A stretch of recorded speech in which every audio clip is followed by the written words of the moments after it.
Good evening. I'm David Ferriero, the Archivist of the United States, and it's my pleasure to welcome you to the archives tonight to the William G. McGowan Theater.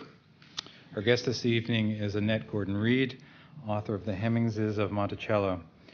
This Pulitzer Prize-winning history tells the complex yet compelling story of 4 generations of a slave family that came to be owned by Thomas Jefferson, the man who wrote the Declaration of Independence. The book is the outgrowth of a childhood interest that our guest had in Thomas Jefferson. Early on, she read a biography of him that was narrated by a fictional slave boy. Then she joined the Book of the Month Club and didn't tell them she was a minor, so she could get Fawn Brodie's biography of Jefferson.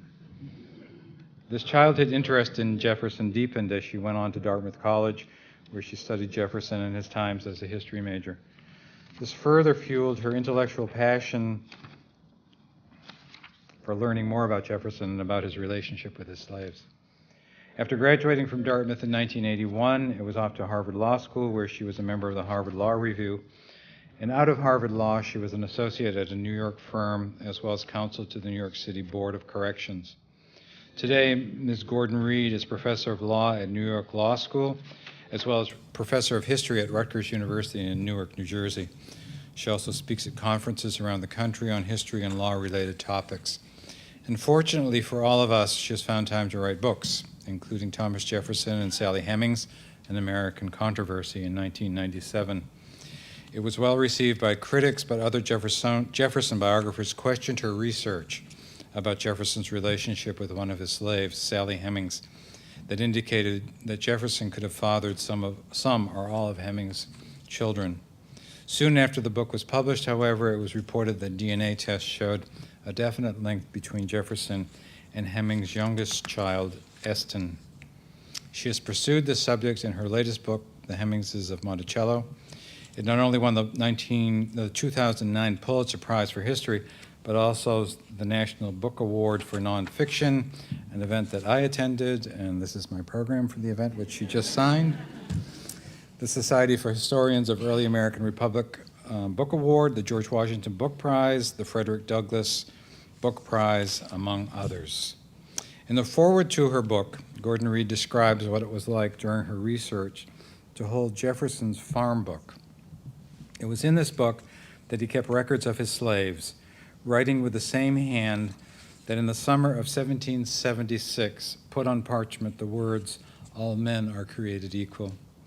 Gordon-Reed wrote, "It was wrenching to hold the original and to know that Jefferson's actual hand had dipped into the inkwell and touched these pages to create what was to me a record of human oppression.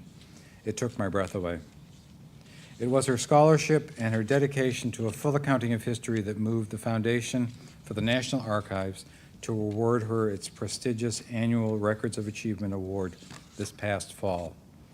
The Foundation, as many of you know, actively and generously supports our educational and public programs throughout the year. You too can become a supporter of the National Archives or even a friend or member of the Foundation. The table outside the theater has information on the Foundation and the archives and our future programs, as well as other information. And you can sign up for our mailing list for the calendar of events. The program you received tonight as you walked in also has more information on our guests and a list of upcoming programs. Tonight, copies of our speaker's book are available for sale, and she will be in the lobby after the program to sign them. And now on with the program. Please welcome our guest, Annette Gordon-Reed.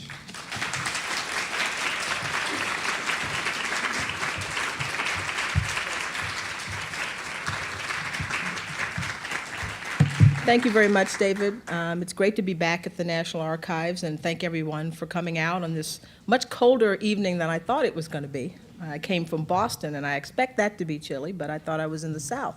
I guess not. But it's really good to be here.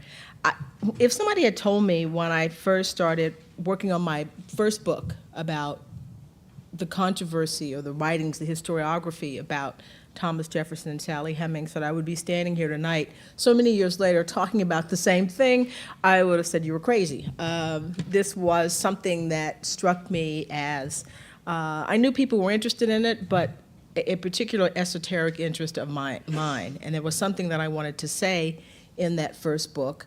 I didn't know how it would be received. I didn't know if lots of people were as interested as I was, but it was, I don't want to say a lark, but it was something that was deeply personal for me, and it's been interesting and fascinating to see how it just keeps unfolding, the various aspects of it, to the point that I am here now, after having written my first book. Started writing it in 1994, or actually the beginning of 1995, to here we are, approaching 2010, and it's still Tom and Sally.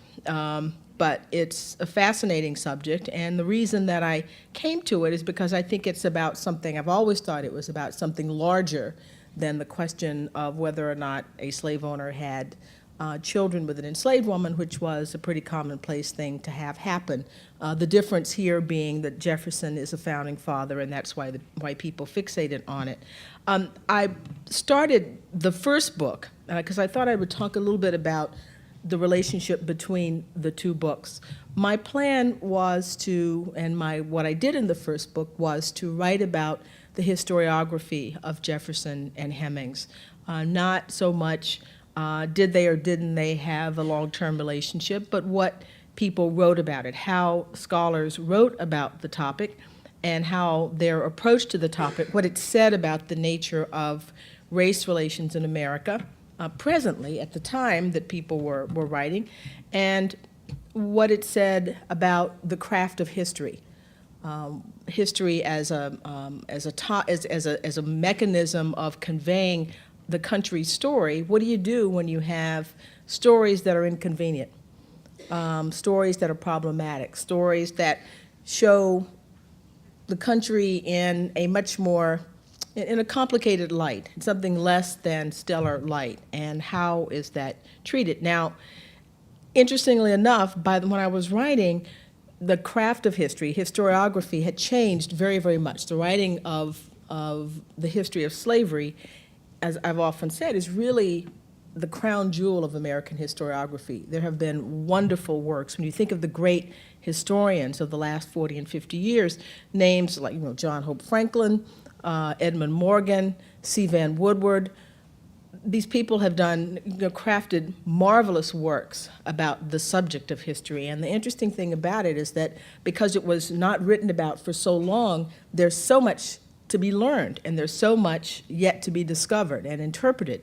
So the writing of history itself, when I started writing about this topic in 1994, 1995, had progressed a great deal. We were living in part of a golden age that is still continuing.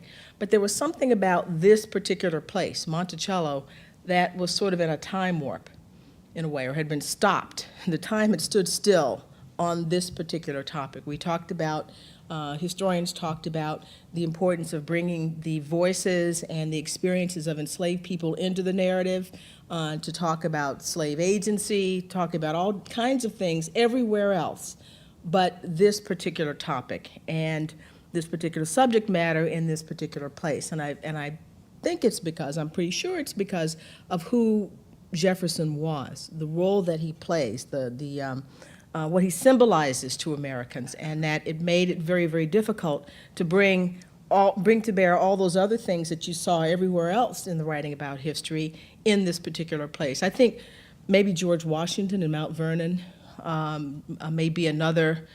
He may be another figure that is sort of problematic because he's the father of the country. There's enormous respect for a person who was the first leader of the country and one of the first leaders to walk away from power with an army, to just leave that and go back to his farm instead of saying, I'm going to be there forever and ever. I mean, getting from one person to the next is the problem that all countries and countries today are still grappling with. How do you do that without bloodshed and violence? And he set that example. And so there's that part of Washington that people admire, but he was also a slaveholder. So how do you reconcile those two things? So I think Jefferson and Washington, Madison, nobody pays very much attention to Madison on this score. I mean, Madison he's the father of the Constitution. He's the one who is seen as the intellectual, the person who sort of brings Jefferson down to earth when he's flying off into the stratosphere. But people almost forget that he was a slaveholder, right? And he died, and he didn't free his slaves either. But somehow, he gets I don't want to say a past, but it may be because he is not as interesting to as many people. I mean, he's intellectually interesting, but personally, he doesn't grab people, as many people as, say, Washington or Franklin, or he's not as, or even Adams, the sort of irascible figure that some people inexplicably have grafted onto, but that's another story.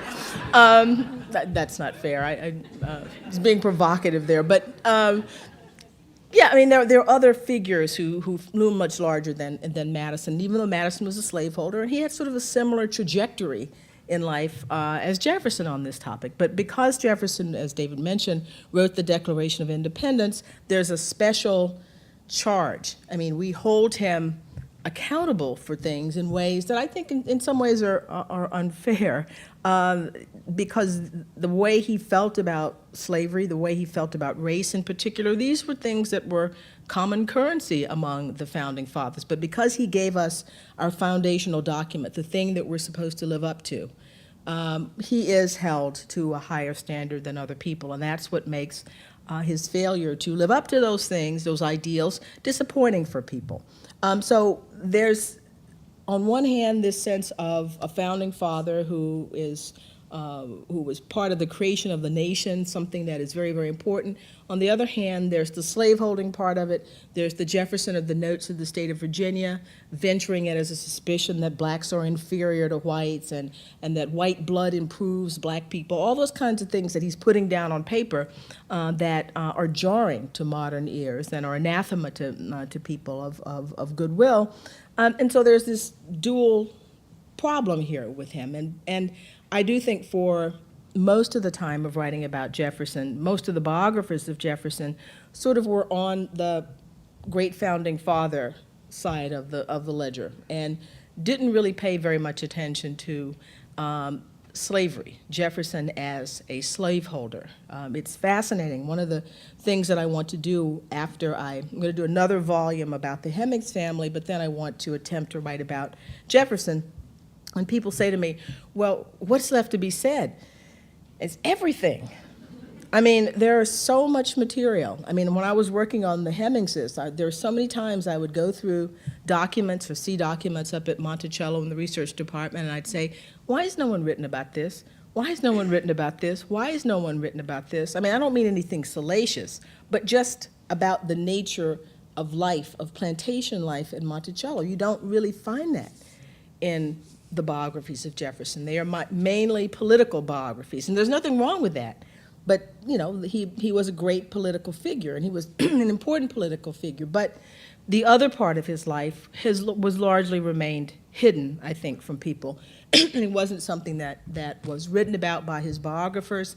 And so once you start to peel that back and to write about it, I think people were surprised. People were a little uncomfortable about it. I think there was a little bit of embarrassment on the part of people who were of his biographers, because there was this aspect of his life that was so at odds with the thing that had brought them, that had made them admire him in the first place. That he's a slave owner and a person who wrote the Declaration of Independence. But of course, that's the great paradox of American life. I mean, to me, Jefferson is, in some ways, I mean, he gets in, you know, it's almost unfair, but he embodies American contradiction in quite an interesting way, which makes him such a compelling figure, and studying his life a compelling thing. So, whereas some people might see that complication as a problem and worry that it means, oh, this means that therefore he has to be, you know, kicked off a pedestal, or we can't recognize the things that are important.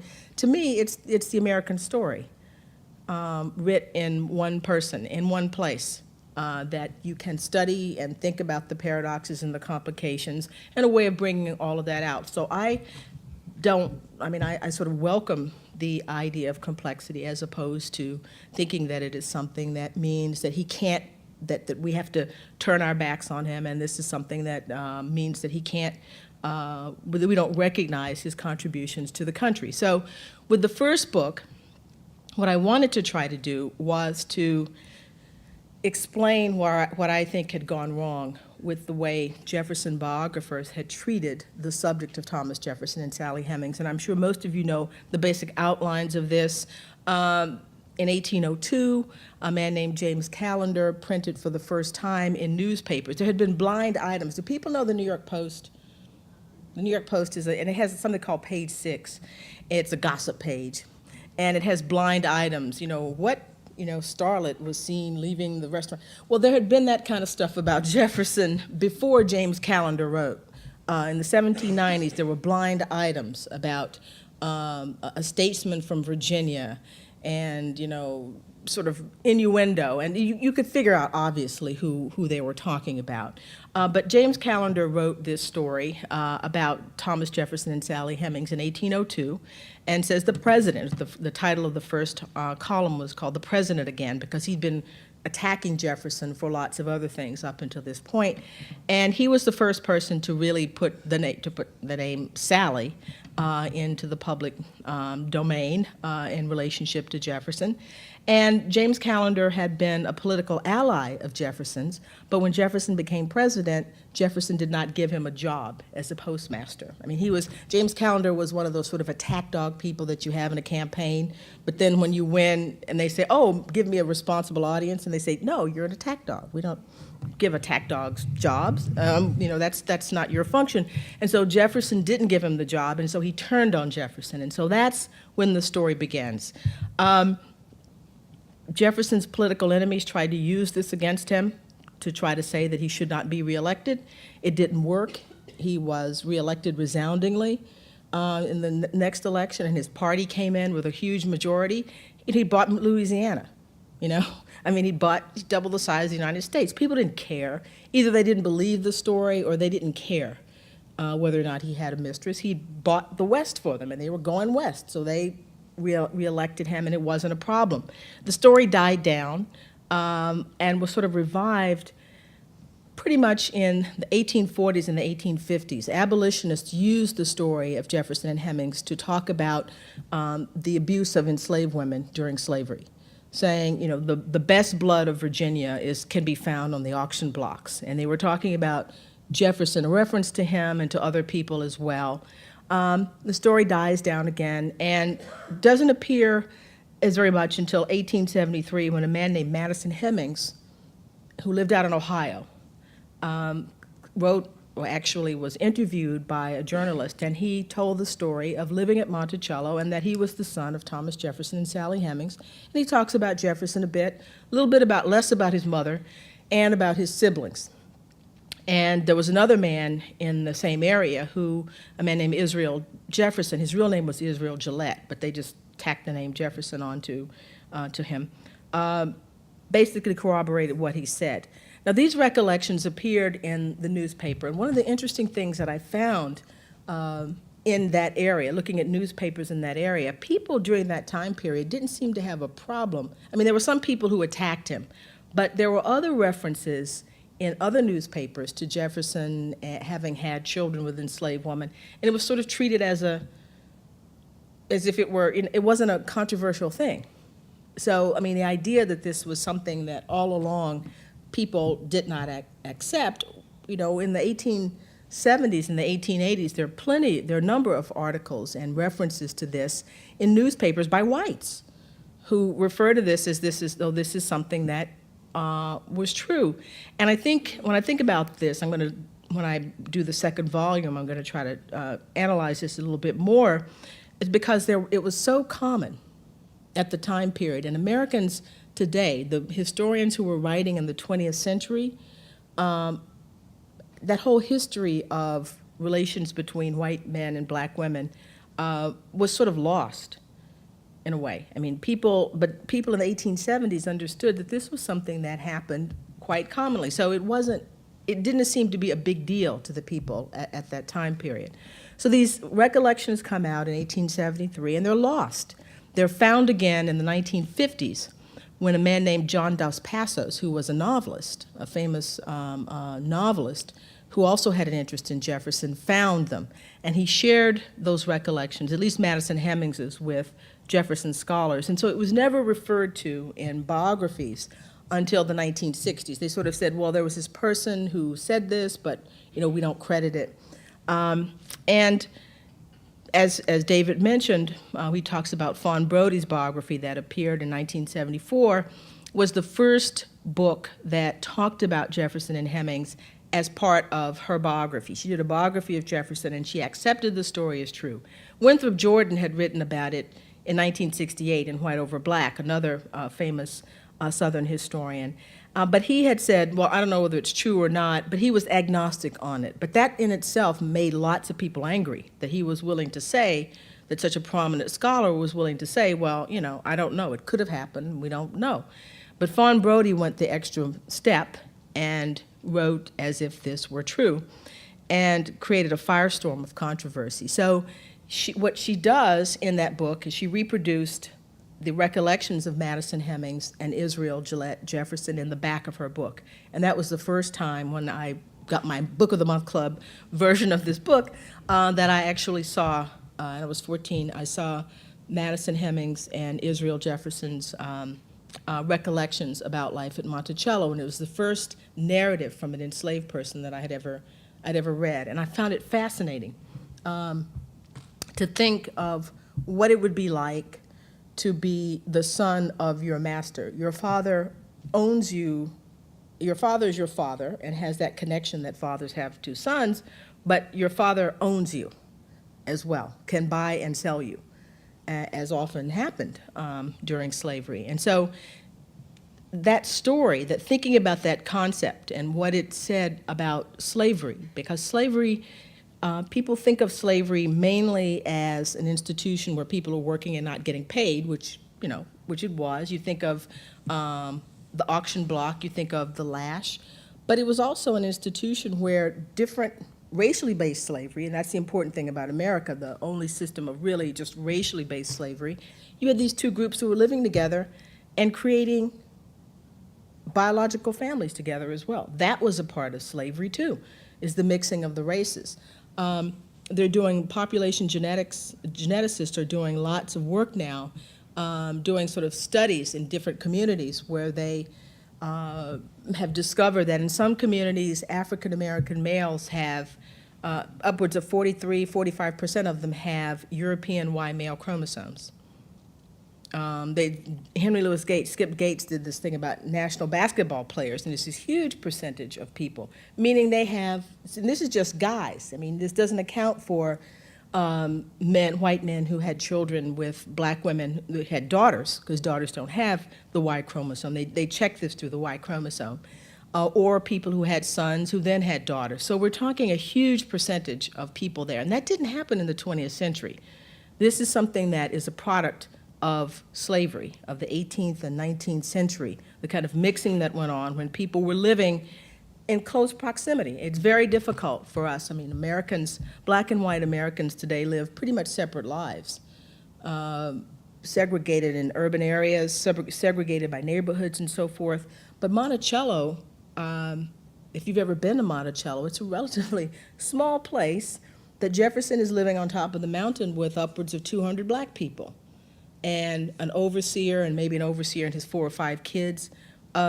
These people are all living together at that point. And when you have men and women living together, and when you have men who have control over the bodies of women, some of those women are going to be raped, and there are going to be some people who form liaisons. People are going to mix, and they're going to have long-term liaisons, which is another thing that happened at Monticello as well. So all of this stuff is, the Jefferson Hemings story brings this to the fore, and it was something that I think that was discomforting to the first historians who wrote about this. Duma Malone and Merrill Peterson, the great biographers of Jefferson, not just from the standpoint of, well, there was sex, obviously, and sex is a difficult topic for some people to write about. Historians may shy away from that. There's interracial sex, which is a problem. You got to remember, up until 1967, it was against the law for black people and white people to marry each other in Virginia. So you're accusing Jefferson, not only of, you're accusing Jefferson of a crime, in some quarters, the way some people would see it, and fornication certainly outside of marriage. So there was the prudery, the sense of this is some sort of unseemly story. All this influenced the way people viewed the topic. So in my first book, what I wanted to do was to sort of unpack that a little bit, to talk about how they wrote about this, to sort of double standard of what I thought of the view of evidence. When black people in the story said something happened, it was discounted. When whites said something, when the Jefferson family told a different story, even though I was able to point it, even though it was clear that a lot of the things that they were saying were untrue, it was treated as truth. And so it was a bigger question for me, as I said, not just did Tom and Sally have an affair, but how you view evidence. Because this is a lesson that can apply to other historical works as well, not just about whether or not someone had an affair. How do you view the words of black people in slavery? And it's a tough thing because part of the nature of slavery was the devaluation of enslaved people's voices, right? I mean, being a slave means you don't count in a way.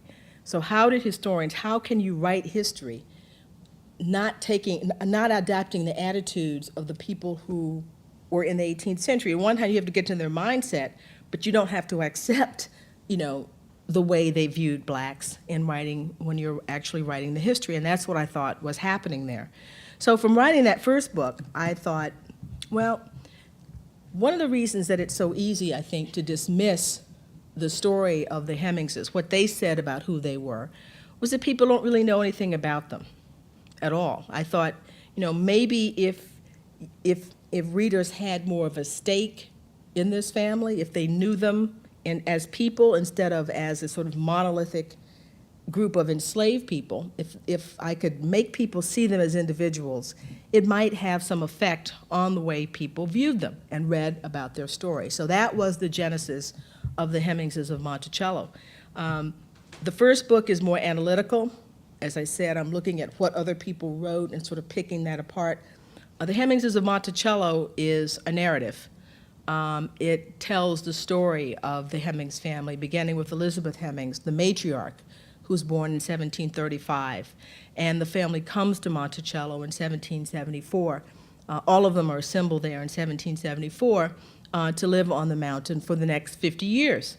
People who have a connection to Monticello more continuous in some ways than Jefferson. I mean, we think of Jefferson at Monticello, but he was a public man. He was in public life for most of his adulthood. And once he comes back, he goes to France in 1784. And from 1784 up until 1809, when he comes back to Monticello in retirement, he's gone a huge amount of time at Monticello. Half the time, even when he's president, he's away half the time, and when he's Secretary of State, he's away most of the time. So the Hemings family and other enslaved people are in this place continuously a lot longer than he is. And so what I really wanted to establish, the Hemingses of Monticello, the cover of the book, the cover of the book makes it look like it's their house, right? The Hemingses, and this is their house. And that's the idea is to say, this is Jefferson's place. Monticello is the home of Thomas Jefferson, but it's also the home of these other people. And so when you think about Monticello, think about them as well, the Hemingses, but also the other enslaved people who lived there. Jefferson, over the course of his life, owned about 700 people.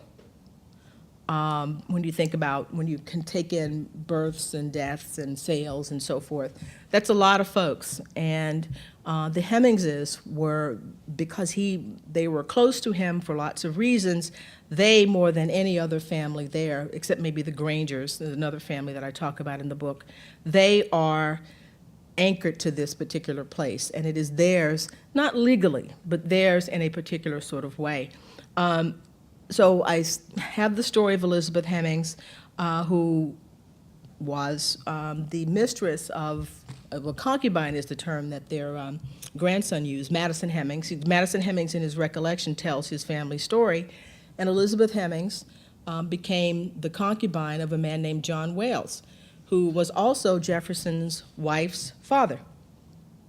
So Elizabeth Hemings has 6 children with him. The youngest was Sarah Hemings, who is Sally Hemings. Her name was Sarah. Sally is a nickname. And so Jefferson's wife, when he marries her, and when her father dies and she inherits his property, brings her 6 half-siblings to live at Monticello. Now, that's an image. It's hard for us to wrap our minds around the idea that, first, having slaves, but then to have slaves, have your brothers and sisters who are your siblings. Now, different people handle that different ways. Some people made no connection of it at all, made nothing of it at all. They would sell their siblings, didn't do anything, it sort of got them out of the way. They were embarrassed by them. Martha, we don't really have Martha's words about any of these. We don't have any of Martha's letters. Maybe we have 2 letters from her, but they are sort of form letters about, they don't have anything to do with their personal life. But I find it fascinating that she would bring her siblings to Monticello and sort of install them as her favored house servants. The women are the maids. Sally Hemings becomes a companion to Martha's daughters. In other words, her nieces, her half-nieces. Jefferson takes Robert Hemings, Sally's older brother, as his personal valet, replacing him. Robert is 12 at this point. His valet before that had been a man named Jupiter Evans, who was the same age as Jefferson. So a 30-year-old was replaced with a 12-year-old boy who travels around with Jefferson. He's with him when he writes the Declaration of Independence. So this family, this sort of weird, bizarre Southern family of slaves and siblings and, favored people. When Martha dies in 1782, Sally Hemings and her sisters are around the bedside, along with Martha's other full white sisters and her sisters-in-law. They're the ones who are taking care of Martha. And Martha gives Sally Hemings a memento before she dies, a bell that is on display at Monticello now. So, this image of this family tells you a great deal about the nature and the complexity of Southern society, and that's one of the things that I write about. And I write about the individual people in the family besides Sally Hemings. Sally Hemings is interesting, but she, to me, is not the most interesting member of the family. I think her mother, Elizabeth, would be a fascinating person to talk to because she would be a person who would know everybody. Her brother, James, who goes with Jefferson to France to learn how to become a French chef, is another fascinating character. Readers come up to me all the time. I get letters from people who want to find out more about James, and I tried to find every single thing that I could. I talk about him in Paris with Jefferson. He goes to France to learn how to become a chef. He apprentices in some of the best houses, some of the great houses in Paris. Chantilly, the chateau of the Prince de Condé, who was a member of the royal family. Chantilly is this huge space. It had a stable for 268 horses, to give you a sense of the magnitude of this. That's why they had a French Revolution, the kind of opulence of this place. And James Hemings is there. You just think of a 19-year-old who comes from the middle of nowhere, and then he's in Paris, 700,000 people, seeing the chateau, places, things that would never, indoor plumbing at the Hotel de Langeac, that you would never have had in Virginia. And I talk about his experience. Sally Hemings comes to Paris a couple of years after that, and both of them are paid wages while they are in Paris. Paid very good wages, as a matter of fact. Jefferson, the people I've consulted about this who know about wage rates in the 1780s tell me, look at Jefferson's list and say, well, gosh, he was paying people lots of money. Everybody lots of money, maybe overpaying people. So you have these 2 young African-American people who are in a foreign country, in a French-speaking country, having to work with other servants and learn another language. And at the end of their stay, when Jefferson wants to come back home, Sally Hemings, who is, Madison Hemings says, pregnant by Jefferson at this point, doesn't want to go home because France was technically free soil.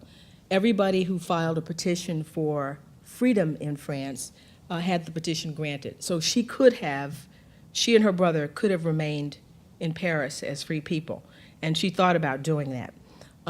Jefferson persuaded her to come home, that she would have a decent life, and that her children would be free, which was something that had concerned her because Virginia followed the rule partus sequitur ventrum. In other words, you were what your mother was.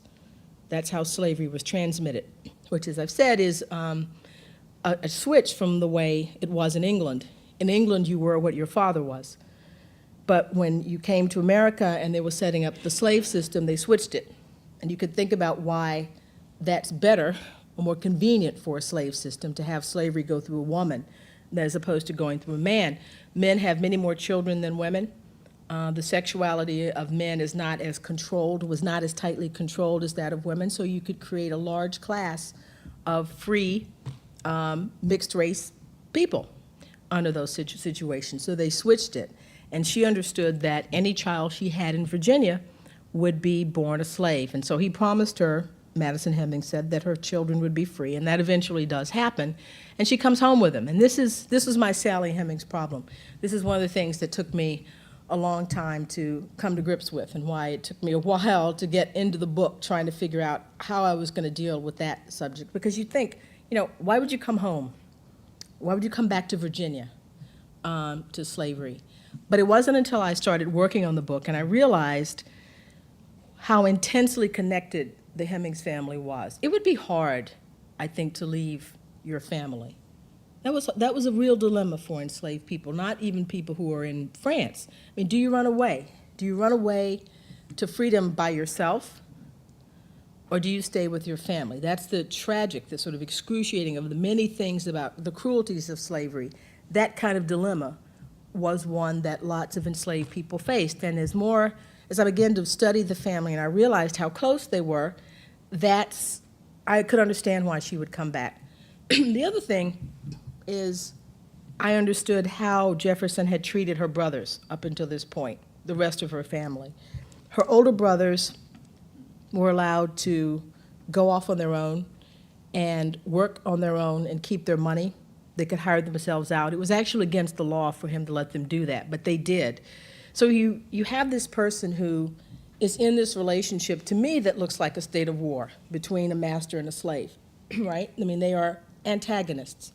But you are a person, the man who is the slave owner, is treating your family in a way that suggests that he doesn't exactly view it that way.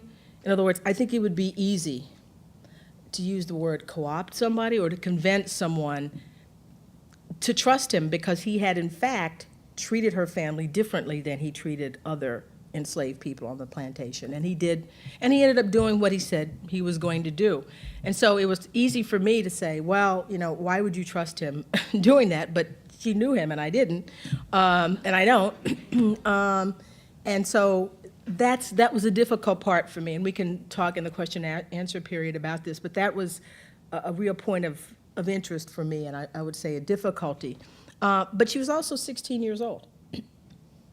And when I was writing this, my daughter, at the time when I was writing this section, my daughter was 16. And so I'm thinking, wow, but I know that an 18-year-old in the 18th century, a 16-year-old in the 18th century is not a 16-year-old today.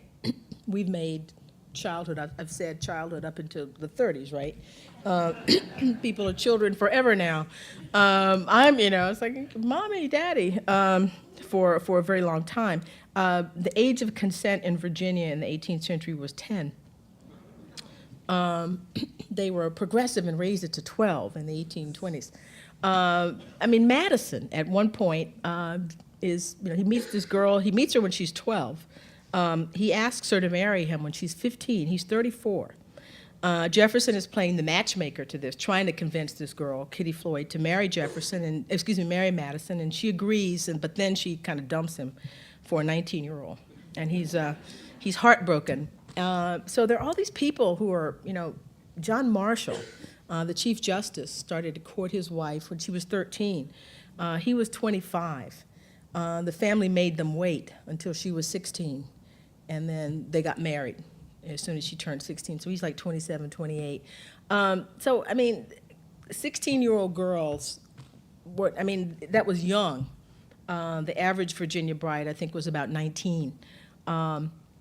But that meant, of course, that there are people above that and below it. So, but a 16-year-old girl would not have been thought of as a child in the 18th century.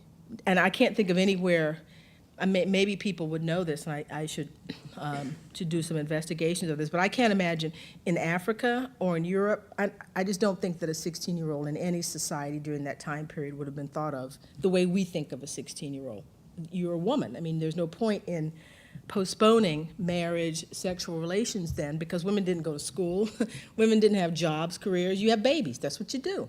And the longer you wait to do that, the more problems you have, and people die in childbirth, which is, you know, how Elizabeth Hemings ended up as the concubine of John Wales that I mentioned. He had been married 3 times before, and each of his wives had died.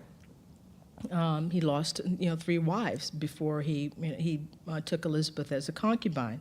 So she decides, so this is a 16-year-old, there are all these problems that I have with this, the 16-year-old who comes back to America with Jefferson, and then I talk about, in the book, I introduce other people. If you've been to Monticello, you have probably seen the handiwork of a man named John Hemings, who was Sally Hemings' youngest brother.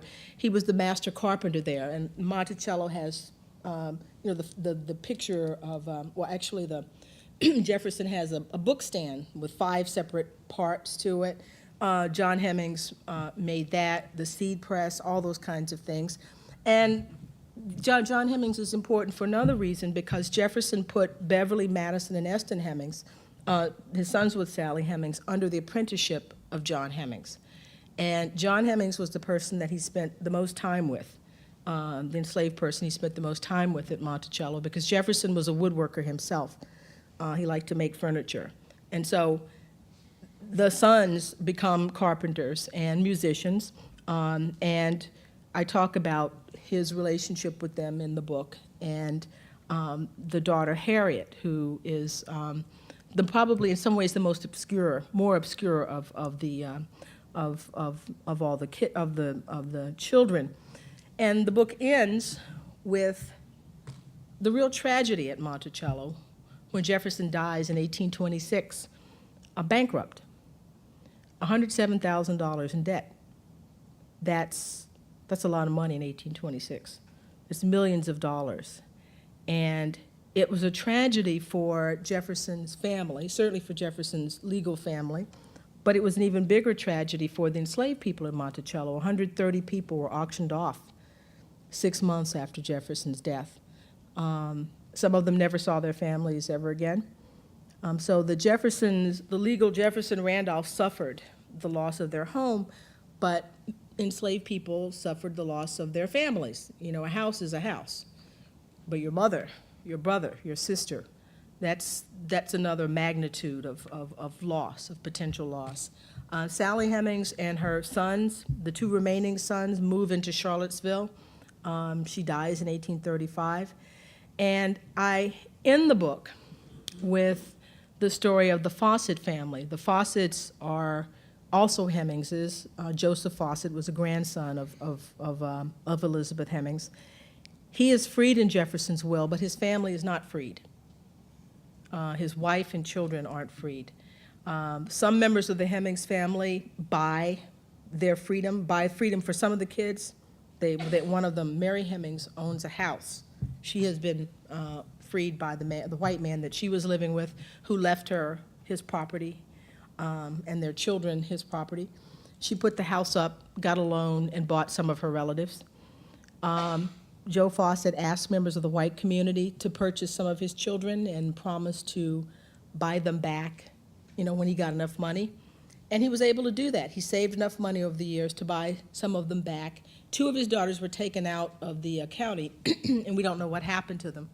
But the youngest child, Peter, who was 11 when he was auctioned off, the man who bought him reneged on the deal and would not sell Peter back to his parents, even though they had the money for it. And they hang around in Virginia for a time, hoping to convince him, but he won't be convinced. And eventually, they leave the state because Nat Turner Rebellion happens in 1831, and they begin to crack down on free blacks in Virginia.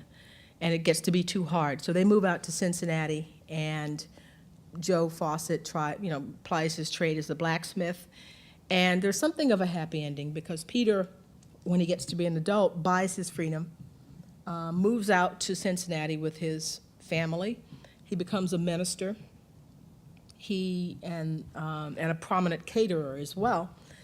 His family becomes involved in the Underground Railroad in Cincinnati, and they spirit people to freedom from people from the Deep South. They help spirit them to freedom. And I ended the story with them instead of Sally Hemings and her children because I think this story represents to me what the family symbolizes, what the family is about perseverance. I mean, here are these people in this situation that's just almost unimaginable. To family auctioned off, children that you can't buy back. You have to buy your children back. And then somebody says, I don't want to sell them. And they never lose faith in one another. And they end up, as many of them as they could gather together in Cincinnati. And then they began to help other people. They don't just, stick to themselves. They risk a lot to help other people. And I think that that's the story of lots of African-American families and why I think this family is extraordinary in some ways because of being at Monticello and Jefferson was extraordinary. But in some ways, it's the story of lots of American families. They've enslaved families, immigrant families, people who have gone through difficult times but stick together and try to do the best that they could do. And I felt that if I could make people make that connection to say, okay, my great-grandmother was not a slave, but my great-grandmother was an immigrant. My great-grandmother, one of the most gratifying things to me was having a man who came up to me and he was talking about the part of the book where I talk about Sally Hemings going to France by herself, or with Polly, Jefferson's daughter, when she's 9. And he said, it made me think about my grandmother who came to America from Italy when she was 15 years old. And she didn't speak a word of English, and she was going to be met by somebody here. But he said, I thought of how frightened she must have been on that trip over and being in a place where she didn't understand the language and being at the mercy of other people. An 18th century slave girl is very different from a 19th century or early 20th century Italian immigrant, but there's a point of humanity, of commonality there, enough of it that it made him think of his grandmother when he was reading about this person. And that's really, as I said at the very beginning, what I wanted to achieve. And I hope I have achieved that people can see the Hemingses in the context, the story of their lives, but also see the common humanity that makes us understand why slavery was the tragic and horrible thing that it was. So with that, I would like to take your questions.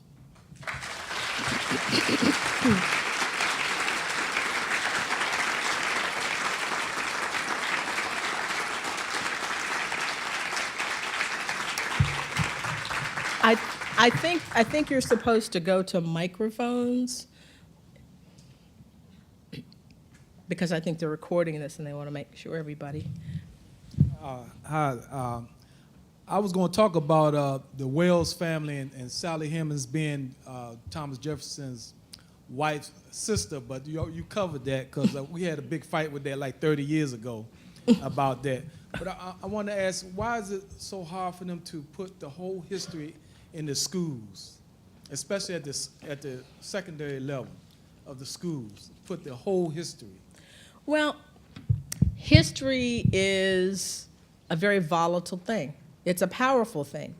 To be able to tell, who gets to tell the story of the country is a really, really big deal. So I will say about this particular story, there are number of people who are doing young adult books and things. My daughter, when she was in the 4th grade, came home with a magazine called Footsteps, which I'd actually done a piece for them, a little article in there about Madison Hemings. So this kind of thing is getting into schools, but the reason it's hard to put the whole story in, because people are fighting about what the story is, right? First, I will say this, I don't usually like to talk about like this, but I won the Pulitzer Prize. I'm the first black person ever to win the Pulitzer Prize in history.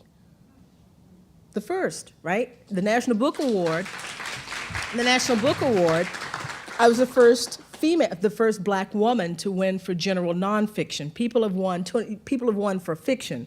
But think of those two things, history and nonfiction. Those are about authority. That's an expression of authority. And I think there was and has been a long time, for a long time, some difficulty with women as authorities and blacks as authorities. So you put those two things together and, it's a very contentious thing. I understand what you're saying, but I think that's the issue. People are arguing about what the story is, how you tell it, and history. We're a young country. It's amazing. We think we're, compared to, China, 5,000, 6,000 years of history. We've got a couple of hundred years, and things are still raw, right? There are things that are happening. There are people who, one of Jefferson's descendants was telling me that, his grandfather was somebody who lived a very, very long time, knew one of Jefferson's granddaughters. In other words, he was saying that there was a really close connection between him. He knew somebody who had sat at Monticello with Jefferson, essentially, is what he was saying. This is a young country, and we're still fighting about stuff. And so I'm hopeful. There are always battles about history. I'm hopeful that things are changing, but I do know that certainly slavery, writing about slavery is something that is completely different than when I was growing up. The presentation of it, so it's there, but it's going to be slow, and you got to realize history's not a joke. It's a very, very serious. It's politics. It's very political. People don't think of it, but it is very, very political, and it's hard. That's one of the hard things to do is to. Well, not separate. You can't totally get rid of the politics, but it's always going to be there, and so you really it's going to be contentious. I'll switch over to this side. Thank you. People obviously in relationships act for a variety of motives and reasons, changing from time to time, and it's very, very complicated. It's very, very hard to parse. I'm wondering, in your research, did you find anything in the way of a feeling of affection between Sally Hemings and Jefferson, anything along those lines to at least partially explain this relationship, or is the record absent on that? Or what did you find? The record, any sort of written record is absent on that. I mean, her family's oral history has a record, that talks about how Jefferson felt about her, but that's the grandchildren's oral history. Going the other way, her feelings towards him. And her why? No. It's all about him, his feelings about her.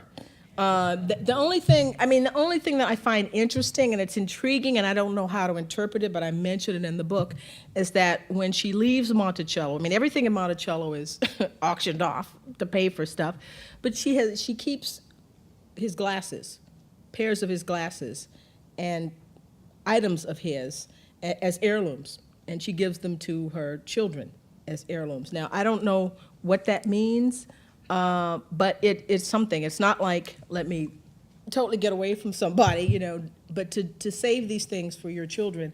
And the funny thing is they tried to give them to Monticello in the 1920s. And first they were really excited, but then they explained where they came from, and then they said, no. So we don't know where those things are now. There are all these letters back and forth from, at Monticello describing what the items are and whatever, and then finally, no, thank you, we have enough of that kind of stuff. Of course, now they'd be like, give me this. No, but we have nothing except that, that to me is sort of an interesting thing for her to do. And the fact that she came back, but she can come back to be with her mother and her family and so forth. So we don't have anything from her to him. All the talk is the other way. I have a couple of questions, but I have one comment, though. I thought that David Levering Lewis won the Pulitzer Prize for his... For biography. Yeah. Biography is a separate category. Okay. Couple of questions. Lewis of the Lewis and Clark fame, I think at one time was Jefferson's secretary. Mm-hmm. And he was given the task of basically quashing the story of Sally Hemings, his relationship with Sally Hemings. Mm-hmm. Apparently, I think when Thomas Jefferson was running for president, a journalist basically exposed that liaison, mm-hmm. and he told basically Lewis to go handle this, Give this 50 bucks. exposure. And I just wanted to get your comments on it. My second question is, your comments regarding history as being political is quite intriguing, because I understand that there is currently a book that's being published that is attempting to refute some of the things that you're saying in your book. And I just wanted to get your comment on that. I can't remember the guy's name, but he's basically William Highland. right. He's basically calling you a liar. Oh, yeah. Thank you. Well, yeah. Okay, on the first question, Meriwether Lewis, Jefferson thought that Callender might be able to be silenced if he gave him money. So he sent Meriwether Lewis to talk to Callender with 50 bucks to say, 50 bucks, and that's a lot of money. That's a lot of money in and this is in 1801, I think this is. That's a lot of money. That's $1,000, over $1,000 about that time period. So, yeah, he tried to do that, but it just made Callender angry. Because, see, Callender had been sent to jail under the Alien and Sedition Act. I mean, the Federalists had these acts, and you couldn't criticize the president. And he had been saying all these horrible things about President Adams. He got put in jail. So his position was, look, I've been the tack dog for your party. I went to jail for you, and now I ask you to make me postmaster, and you give me the back of your hand, and now you come to me with $50 saying, be quiet. So it didn't work. That's the point. William Highland is a lawyer, and he's had a book called In Defense of Thomas Jefferson. It's actually a beautiful book. It has a nice cover of Jefferson on the front of it. Very, is very, very, design-wise. I haven't read the entire book. I read the article. What he did was he wrote an article called Thomas Jefferson, Sally Hemings versus Thomas Jefferson, a civil action or something like that. And it's because he's a lawyer, it's like a case to present the case defending Thomas Jefferson. Of course, what the answer is going to be, just from the presentation of it. And it was really, really silly. I mean, it's really pretty poor, subpar in terms of, he doesn't know anything about slavery, and he doesn't know anything about Jefferson. And he put those two things together, it's a disaster. And so what he does in the book, essentially, is to take the core of that article, and then I gather, because people have told me what this is about, is, basically a sort of an attack on the sort of a cabal of people who, in academia, liberal academia, who, people who are foisting this politically correct view of slavery onto, and Jefferson onto. And the strange thing about it is they think I'm out to destroy Jefferson. It's odd, because half the time I get criticized because people are saying, you're apologizing for him.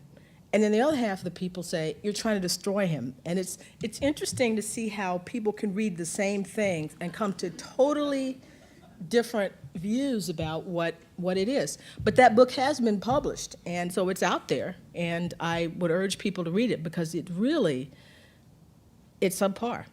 I mean, it's laughable. I mean, no, seriously. I mean, it's tough. It's very, very hard to write about this subject without writing about slavery.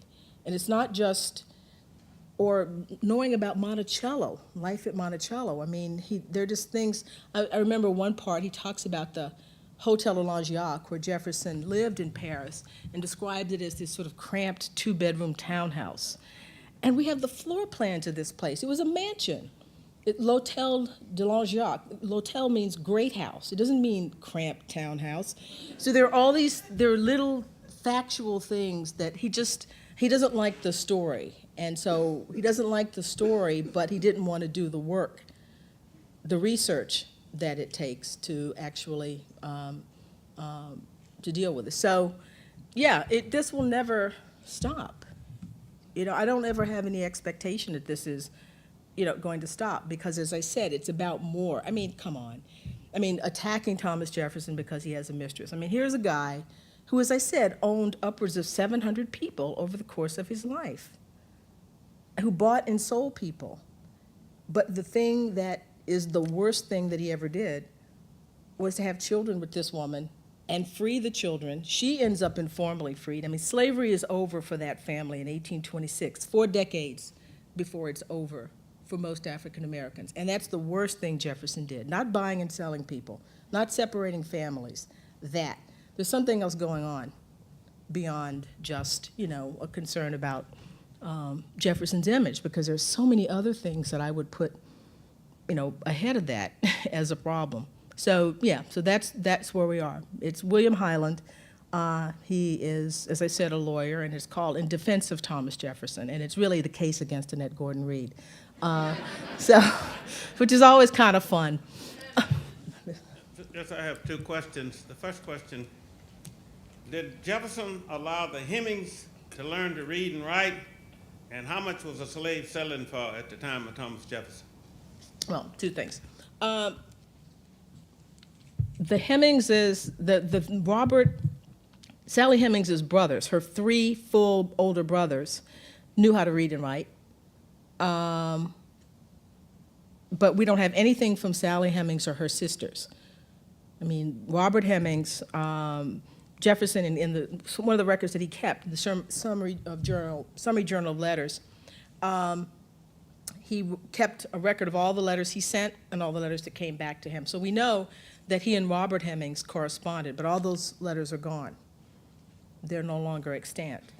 We know James Hemings knew how to read and write, and Peter Hemings knew how to read and write, but we don't know about the women.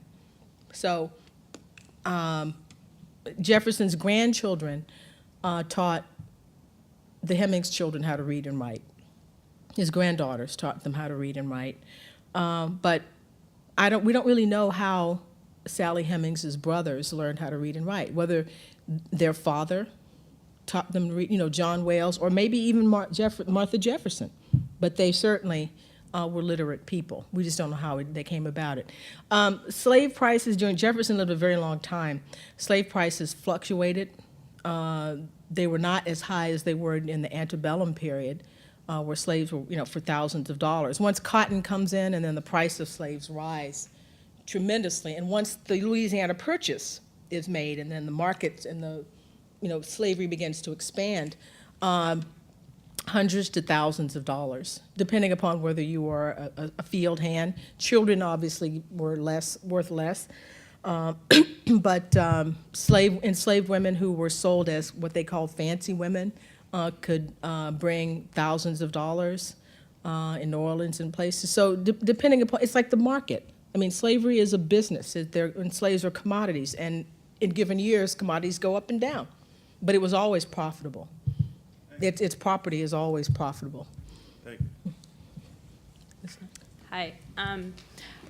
Your book is an experience to read it, and to read it over time, and to think about what's happening today in terms of all the thought-provoking things you say. I was reading your book during the inauguration, and I was at the point where Sally Hemings was traveling to England with Jefferson's daughter, and it struck me how you spoke about her, and how there wasn't a thought that she was worth protecting from the sailors. Mm-hmm. And I contrasted that with Sasha and Malia, and this ideal of, this public expression of that these girls are worth protecting and that they're so worthwhile. And I was wondering if you think we have come far, or do you think that, what does that represent? Well, what she's talking about is when Sally Hemings goes to London with Jefferson's daughter, Polly. She's 14 years old, and Polly's 9. And Jefferson had asked for Polly to come over with a middle-aged woman. A careful Negro woman is the way he describes it, a woman named Isabel Hearn, who was about 30. So Sally, but instead, his sister-in-law, Betsy Epps, who was also Sally Hemings' half-sister, keeping all this Virginia genealogy going here, sends Sally Hemings over. And at one point, the captain of the ship and Abigail Adams talk about the possibility. They say, well, she's not going to be worthwhile in Jefferson's household. Why don't we send her back? And what I talk about is, well, that seems like a pretty dumb idea, right? To send a 14-year-old girl. Abigail thinks she's 16. To send a 16-year-old girl, she thinks, on a 6-week cruise with a bunch of sailors by herself with no chaperone. And that's not something, and I don't think that that's something they would have thought of for a white girl. a free white girl. And so I'm asking the reader to think about, what is it like to be in a world where where you're not valued, where no one thinks about that thing, that kind of, the potential problem with that. We've certainly come we've come a long way since slavery. But surely, I mean, the whole issue of the devaluation of African American women is still present, and this is something that gets started in slavery, and we are still, I think, living with that legacy in lots of ways, in the depictions of African American women, the views of them, but certainly Sasha and Malia, that would have been inconceivable from the 18th and the 19th century that they would be in that situation, and that's what makes them, in some ways, I mean, it's extraordinary to have an African American president, but in some ways it's almost more extraordinary to have an African American first family, to have a first lady who is black, that term lady, to have her, some people, think about her as a fashion icon, and they think that sort of trivializes things, but on the other hand, there's the other flip side of it, that you don't typically have images of African American women that are positive in that way. I mean, even as a fashion icon, it's either something deeply sexual, or the mammy figure, or the best friend, the wise best friend who always has the answer on the TV show. So it's fascinating to see culturally, whatever happens politically, culturally, what this moment will mean for kids, not so much us, but for little children who grow up seeing them in that role. It'll be interesting to see what happens, what grows out of that, because it's bigger than just the politics or whatever votes are being taken. It's how young people perceive what the country is about when you have these people as examples. Good evening, Professor Reed. I have two questions. My first is concerning Harriet Hemings. I'm sort of obsessed with what happened to her. And I wanted to know, in your research, have you found any information on what happened to her after she left the plantation? And my second question is, I've just finished reading Incidents in a Slave Girl's Life by Harriet Jacobs, and it's changed my entire perspective on the relationship between Thomas Jefferson and Sarah Hemings. And I was wondering, in your research, did you think, I'm at the point of almost saying he was a serial rapist, and do you think that she had a choice in the relationship? Okay, so the first one, Harriet, that's something that I want to try to track down when I do the second volume of writing about the Hemings family. I broached it a little bit when I was working on the first book. Washington has city directories from the 1820s, and I went through those trying to think of different, because they must have changed their names. Harriet and Beverly, Beverly is a male, William Beverly, they must have changed their names. And I was trying to think of all the different permutations they might have tried, and I gave up on it because my first book really was not about that, and I said, you got to stop this, you got to go on and finish the book. I want to go back to that at some point, and it could be a needle in the haystack. I mean, it is a needle in the haystack. People periodically show up saying that they are the descendants of Harriet, like Anastasia, you remember the woman who was supposed to be the Roman, the Romanov heir. But nobody has really made the connection, because by the two eldest children leave Monticello as white people. They are not formally freed. And you think about it, I mean, if they get formal freedom, that means that you were a slave, and if you were a slave, that means you're part black, and if you're trying to pass for white, you don't want that, right? So they go off as white people, and because they don't spend any time in the black community, we have no record of them. Eston, the youngest, stays in the black community for a time and then goes into the white community. But because of his time in the black community, census, those kinds of things, under his real name, we're able to track him to a certain point. But the two eldest, I mean, they just disappear and they're gone. Now, as to choice, when she's in France, she's not under Virginia law. Certainly when she's in Paris, there with her brother. People forget that her brother is there. Her brother is 24 years old. And in the book, I talk about, I mean, he's doing things that indicate that it's not just, she's not the only one who's saying, I'm going to stay. But when they're about to leave, he hires a tutor to teach him French grammar, which is not the kind of thing to, that you would do to spend, spend the last, year and a half learning a language formally if you think you're going back to Virginia forever. So she could have stayed there with him, with James, and it would have been interesting if she had. Part of me wishes she had, and then I would have had an excuse to go to Paris. But then other people said, "But you wouldn't have had a story either, right?" But I think I would have still. Maybe people wouldn't have been as interested in it, but yeah, it would have been interesting if they had stayed there in the black community and tried to make a go of it. Did she have a choice? I think she had more of a choice. She had a choice when she's in Paris.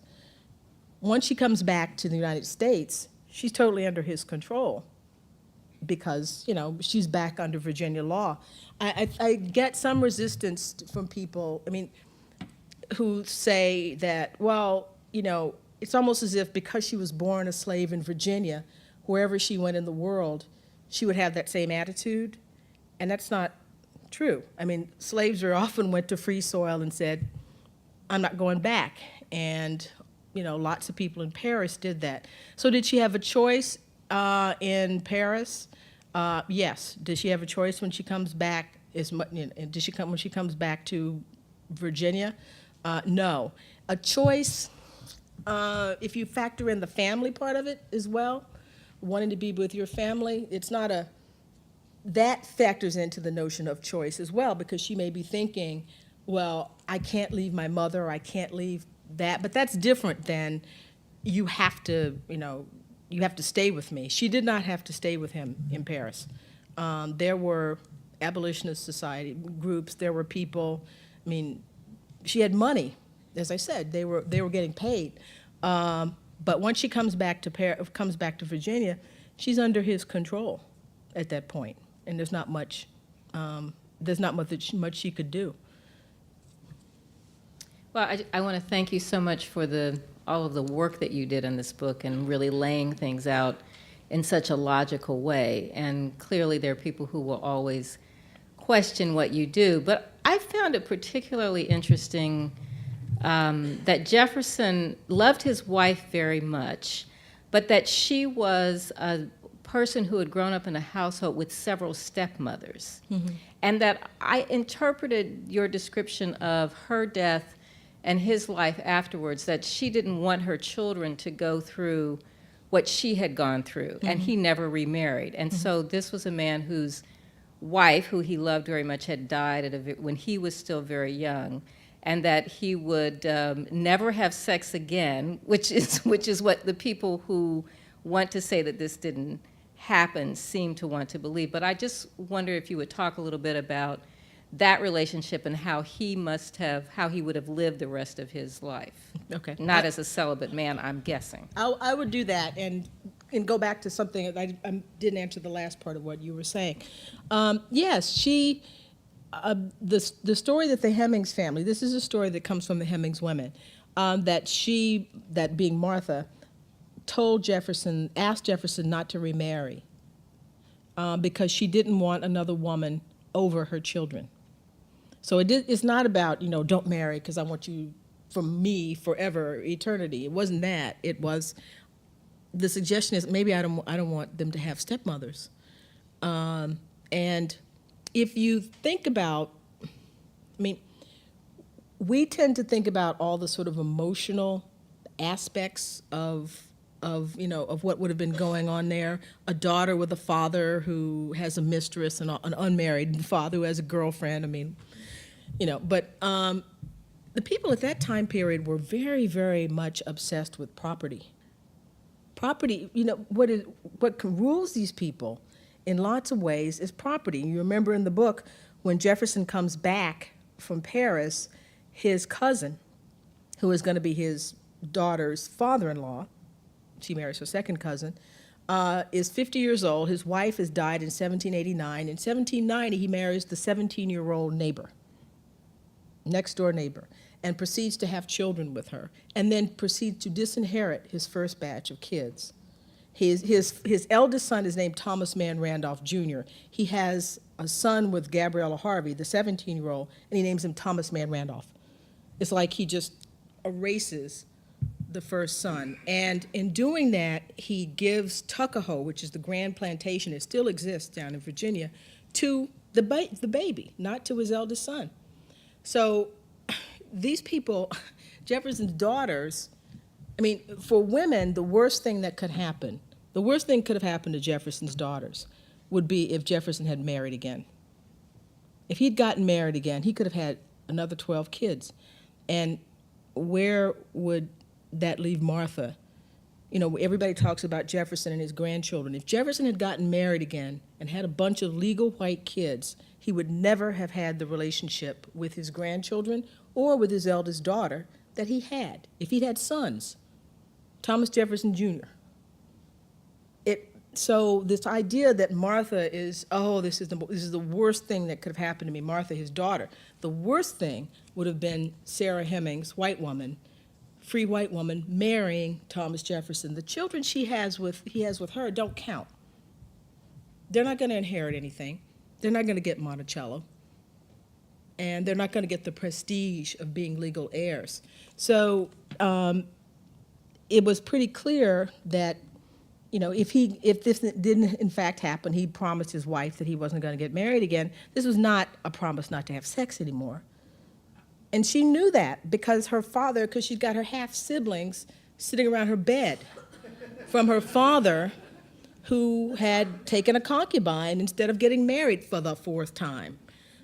So she knew that she wasn't asking him to become celibate. But this goes back to what I was saying before at the very beginning about a founding father. Nobody wants to think about their parents having sex. Their real parents or their metaphorical parents. You know, so Jefferson at 39, his wife dies and he never has sex again, and he dies when he's 83.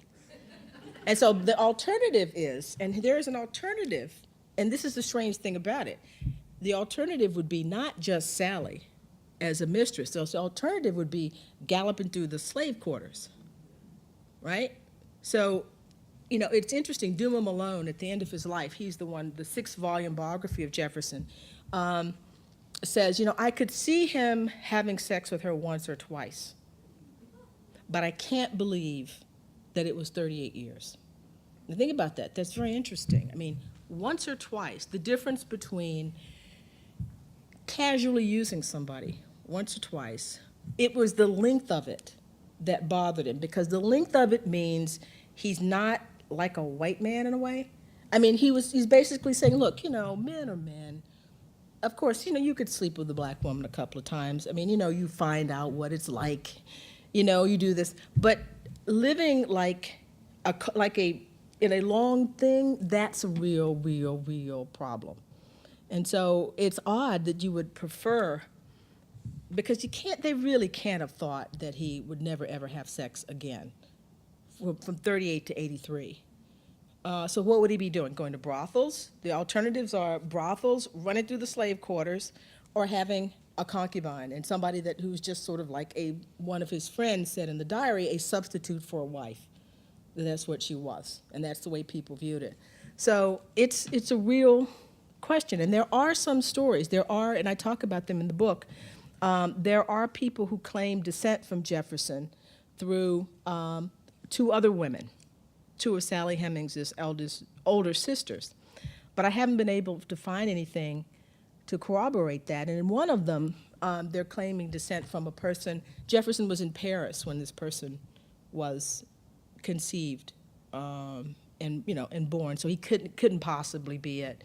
So it's possible that there are other people, but the thing is, there aren't any. I mean, for a historian looking at this stuff, there are no other names. I find it interesting that, you know, they know the names of Sally Hemings' children, their ages, where they are, but nobody ever mentions the name of another woman in the time period. It's always Sally, Sally, Sally. It's not anybody else. You get the stories of other women in the 1940s. And not to say that it's not true, and I do talk about them in endnotes there, but I can't find anything from the time period that corroborates that. And if I can't find anything from the time period, then I can't. And if I find things that are against it, like Jefferson's in Paris, when this kid is conceived, and the woman is in Virginia, then I have to say, no, it doesn't work.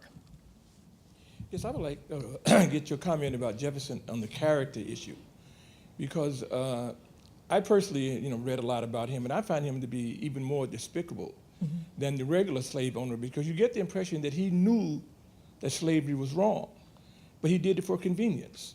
He did it for convenience. I mean, he had somebody to wait on him 24 hours a day, 7 days a week. And I find that kind of person more despicable, let's say, than a person who's just doing it for economic reasons, let's say. And also Jefferson, was a law professor, George Wythe. When I lived in Richmond, I found out that George Wythe had a black woman and a 14-year-old son that was living with him in Richmond. And he changed his will, leaving the house to the woman and half of his bank account to the boy. His nephew, his grandnephew, then poisoned all three of them. And the woman survived, but she couldn't testify because she was black. Wythe died, the boy died. This was Jefferson, the law professor. Jefferson was president at the time. He allowed this man to get away with murder rather than to confront it. So, could you comment a little bit about Jefferson and the character And issue? the character question. Yes, George Wythe and Lydia Broadnax and Michael Brown. George Wythe left Jefferson as the guardian of Michael Brown, the boy who died, and asked Jefferson to tutor him and have him come to Monticello. And he was supposed to be the guardian, but Michael died, and so Jefferson writes to Lydia Broadnax because she asks him for money at some point because she ends up in economic straits, and so he writes to her about this and sends her money. I do think he thought that slavery was wrong. I think he knew that slavery was wrong, but I guess it's just, to me, the whole thing is despicable. I don't know that I distinguish between people who are doing it just for economic reasons. I think he was doing it for economic reasons too. He tells a story about his first memory is being lifted onto a pillow by a slave. His family's taking a trip from Shadwell to Tuckahoe to live, and that's his first memory as a child. And his grandson tells a story about his last day before he dies, that everybody's gathered around the bed. That seems to be the motif of this time period. People die at home and everybody's there. And Jefferson says something and nobody understands him except Burl Colbert, who is Sally Hemings' nephew. And what he's saying is that he wants to be lifted up higher. And so that's what Burl does that and lifts him up, and he closes his eyes and he never wakes up. So his first picture, his first sight is of an enslaved person, and his last one was an enslaved person. This is something that bounded his life. And I think it's one thing to know something is wrong, but there are lots of things that we intellectually know are wrong, but emotionally we can't bring ourselves to live according to those intellectual beliefs. This is not an apology for him in any way, but I think that slavery was this was that phrase, way of life for people. Slavery brought, as you said, comforts, as you mentioned, economic security for him, but emotional security for him as well. The Hemingses are part of a sort of an emotional connection that he has that we find despicable, as you say, but this is something that he's mired in, and I think it's very hard for people to do things differently from the way they're raised. Very few people, most of the people who turn against slavery during Jefferson's time are religious people. Quakers, Methodists, Baptists, people who have it in their heads that somehow, Christianity tempers or should say something about the institution of slavery. Jefferson was not religious. Jefferson did not believe that Jesus was the Son of God or that Jesus was divine or that there was any resurrection or anything like that. And religion can move people to do things that are irrational in a good way, that is to say, give up all of your property or fly a plane in a building. From beliefs that are religious. But if he didn't have that, this is about ethics, and ethics is kind of namby-pamby, right? It's not, it isn't something that makes you it doesn't move you to passion in that way. So I think he thought that slavery was going to die. This is the crazy thing about it. All that generation of people thought this is a retrograde economic system, is going to die out. Think of something that we think today. Oh, one of these days, people are going to know better. I mean, no, we do. I mean, I'm trying to just think of in your life. One of these days, people are going to know better, and they're going to do. It'll progress. And of course, then Eli Whitney invents the cotton gin, and cotton becomes king, and slave prices go up into the thousands. But he actually, that's what he thought was going to happen. What he thought his mission was, okay, I've founded the United States of America, okay? And now the next generation of people, you will take this forward and progress will come. And he was a believer in progress. Hamilton, other people had a much darker view of human nature, but Jefferson thought that people were essentially good, and eventually this is a problem that would be worked out, and he was wrong. It worked out in the way we know it worked out with a war. So the character question is very definitely there, but as I said at the very beginning, I think it's there for Washington, it's there for all these people. How do you own other people? How do you see people who have families and separate them, buy them and sell them as commodities? It's hard. There's nothing that I could think of now. I suppose there may come a time, maybe 100 or 150 years from now, people will say, when it's, the average temperature 90 degrees, people will say, what the heck were those people thinking? Or meat, for example. People say, you may say, what do you do? You mean you have factories where you hit a cow in the head with a mallet, and then, there are all kinds of things that you think that right now that we do, but I know it's hard for us to wrap our mind, it is, around slavery. This notion of ownership of human beings, except this was something that was, that too was across lots of culture as well. Slavery is something, it was not like it was here, but, owning people, the sort of hierarchy that people have, he's born into a world of hierarchy. White over black, males over female, rich people over poor people. This is fit into that category of hierarchy that, we still have to some degree, but nowhere near what it was like then. So to me, it's more interesting to, obviously he is a subject for me, and in studying him there's a point of interest here. Whether condemning or not, it's much more to try to figure out what made him tick and what made his time, and what his times are like. How did people live the way they lived, and how different they are from us, and how in some ways we're struggling with our own problems that we're not resolving, that later generations may look back on us and say, why didn't they do something? Is that it? Yeah, that's it. Thank you.